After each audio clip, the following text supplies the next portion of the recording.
আসসালামু আলাইকুম। আজকে আমরা আছি বাংলাদেশের সবচেয়ে বড় ইলিশের হাট, মৎস্য অবতরণ কেন্দ্র চাঁদপুরে। এখানে দেখতে পাচ্ছেন বিশাল লোকের সমাগম।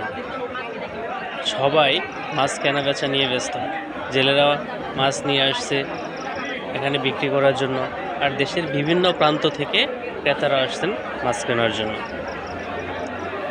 তবে ক্রেতাদের অভিযোগ যে মাছের দাম অনেক বেশি। এখানে প্রতি কেজি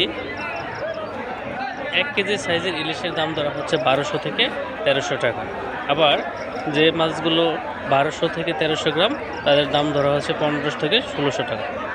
আবার 1.5 কেজি বা 2 কেজি ওজনের মাছগুলোর দাম ধরা হচ্ছে 1900 থেকে 2000 টাকা। তো বলে রাখি যে বিক্রেতারা বলছেন যে মাছের দাম বেশি হওয়ার কারণ হলো জালে পর্যাপ্ত পরিমাণ ইলিশ ধরা পড়ছে না।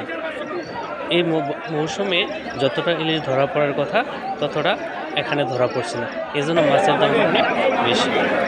দেখেন, আপনারা দেখতে পাচ্ছেন বিভিন্ন সাইজের বিভিন্ন ধরনের মাছ রয়েছে। শুধু ইলিশ ছাড়াও আরও অনেক ধরনের মাছ এখানে কেনাবেচা করা হচ্ছে। তবে যদিও বিভিন্ন প্রকৃতির মাছ পাওয়া যাচ্ছে, মাছের দামটা তুলনামূলকভাবে একটু বেশি। আমরা দেখতে পাচ্ছি যে বিভিন্ন প্রজাতির বিভিন্ন ধরনের মাছ। সবাইকে ধন্যবাদ ভিডিওটি দেখার জন্য।